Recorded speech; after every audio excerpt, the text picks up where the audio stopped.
बड़ी खबर सामने आ रही है।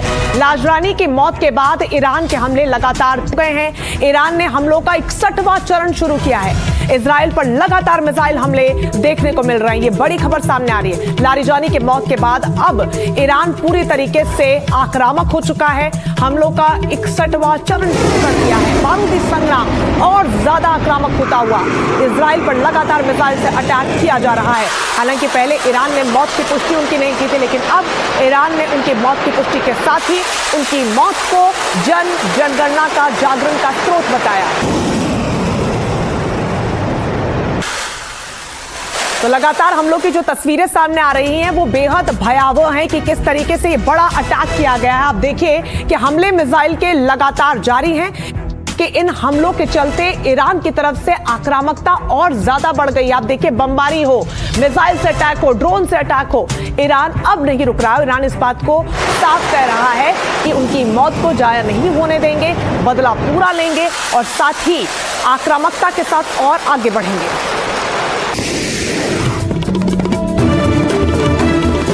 महायुद्ध से जुड़ा एक और बड़ा अपडेट आपको बता दें। तेल अवीव में ईरान के हमले लगातार जारी हैं। तेल अवीव में फिर से धमाकों की आवाज सुनाई दी है। ये बड़ी खबर सामने आ रही है। तेल अवीव के एक रेलवे स्टेशन पर बड़ा हमला हुआ है और हमले में 2 लोगों की मौत की खबर सामने आ रही है। तो इजराइल पर कैसे कहर बनकर ईरान टूट रहा है, उसकी बात की बड़ी खबर कि कैसे जबरदस्त हमला हुआ। और आप देखिए चारों तरफ ये आपको क्षतिग्रस्त इलाका नजर आएगा। शीशे टूटे पड़े हैं, संभवतः ये दुकानें हैं। रेलवे स्टेशन में के अंदर की आप ये तस्वीरें दिखा रहे हैं आपको। स्टेशन पूरी तरीके से क्षतिग्रस्त हो चुका है। चारों ओर शीशे टुकड़े आपको नजर आएंगे।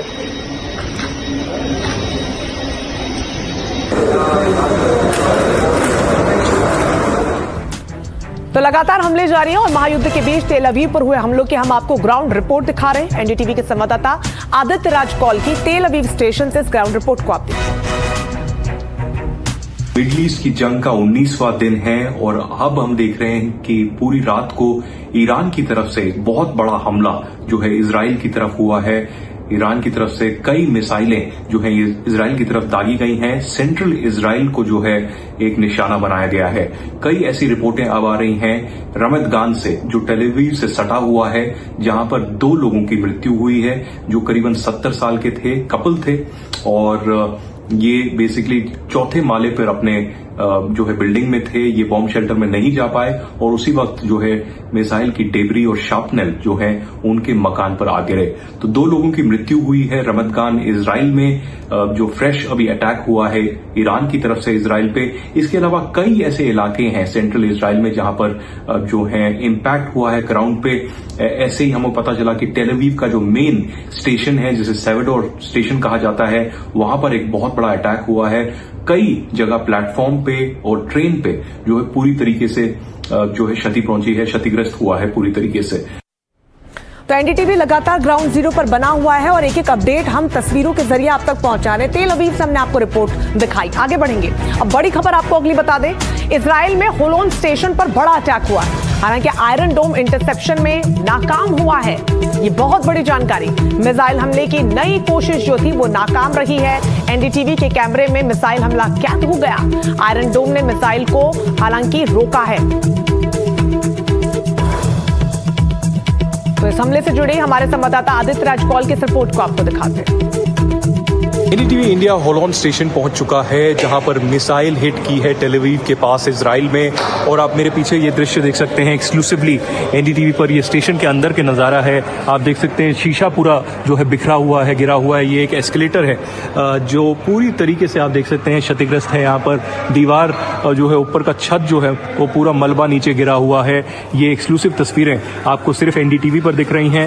मैं जहाँ से रिपोर्ट कर रहा हूँ और यहाँ पर मुझे बताया जा रहा है कि हमें इमरजेंसी के लिए जाना होगा क्योंकि सायरन बज चुके हैं और हम कोशिश कर रहे हैं और जा रहे हैं आपको बताने के लिए कि क्या यहाँ पर हो रहा है। और हम मेरे पीछे देख सकते हैं जो इमरजेंसी वर्कर्स हैं यहाँ निकल रहे हैं और बाहर जा रहे हैं और देख रहे हैं कि आगे की स्थिति क्या बनी रहेगी।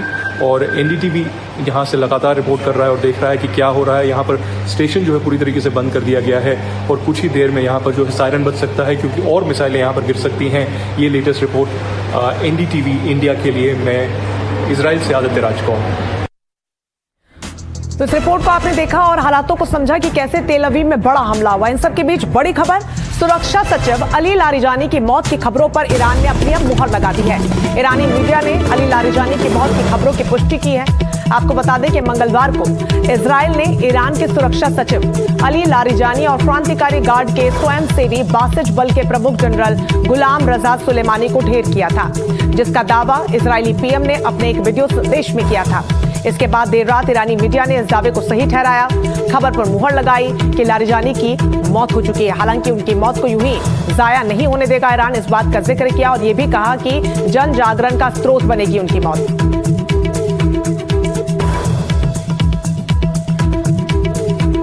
तो अली लारिजानी एक ऐसी शख्सियत थी जो आयतुल्लाह खामेनी की मौत के बाद पर्दे के पीछे से ईरान का नेतृत्व कर रही थी और वही ऐसे शख्स थे जो खुलकर अमेरिकी राष्ट्रपति डोनाल्ड ट्रंप का विरोध कर रहे थे और पिछले दिनों तेहरान में एक रैली में भी खुलकर वो दुनिया के सामने आए थे। ऐसे में ईरान से युद्ध के बीच इस समय बड़ी खबर सामने आ रही है, जहां पर ईरान के सुरक्षा प्रमुख और मुस्तफा खामेनी के करीबी अली लारिजानी के मारे जाने का इजराइल ने बड़ा दावा किया।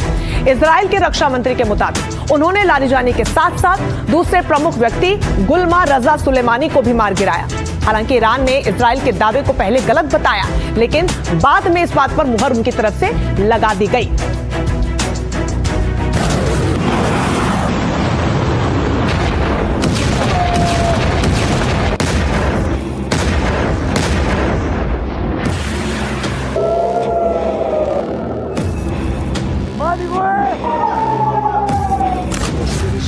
अली लारिजानी ईरान की सत्ता में सबसे खास लोगों में शुमार, वो शख्सियत जिनका नाम मुस्तफा खामेनी के अलावा कुल 10 लोगों में शामिल है, जिनके ऊपर अमेरिका ने 92 करोड़ रुपए से ज्यादा का इनाम रखा है। वो शख्स जिनके बारे में माना जा रहा है कि ईरान और अमेरिका युद्ध का पूरा दारोमदार लारिजानी ने ही संभाल रखा था।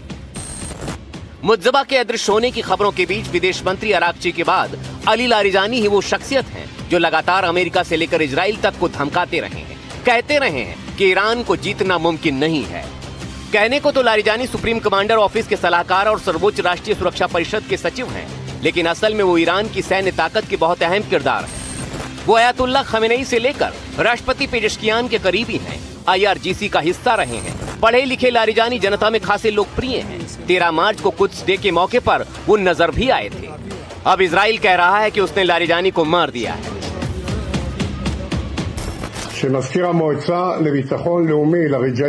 मुझे अभी चीफ ऑफ स्टाफ द्वारा सूचित किया गया है कि सुप्रीम नेशनल सिक्योरिटी काउंसिल के सचिव अली लारिजानी और ईरान के दमनकारी तंत्र बसीज के प्रमुख गुलाम रजा सुलेमानी को कल रात मार दिया गया। वो अब विनाश कार्यक्रम के प्रमुख आयतुल्लाह अली खामेनी और बुराई की धुरी के उन सभी लोगों के साथ नरक की गहराइयों में पहुंच गए हैं, जिन्हें पहले ही खत्म किया जा चुका है। लेकिन इनसे इतर ईरान ने अली लारिजानी को लेकर किए गए दावों को गलत ठहराया है। दावा किया गया है कि लारिजानी के टेलीग्राम चैनल पर कुछ ही देर में उनका बयान जारी किया जाएगा। लारिजानी के जीवित होने को लेकर ईरान ने उनके हाथ की लिखी चिट्ठी दिखाई है। इस चिट्ठी को एक दिन पहले का ही बताया जा रहा है। दावे तो हर तरफ हो रहे हैं, लेकिन उनका सच तुरंत सामने आना थोड़ा मुश्किल होता है, क्योंकि कब कौन सा जंगी प्रतियोगी कौन सा दांव चल रहा है और उसका क्या असर होगा, कहना थोड़ा मुश्किल होता है। Bureau report, NDTV India.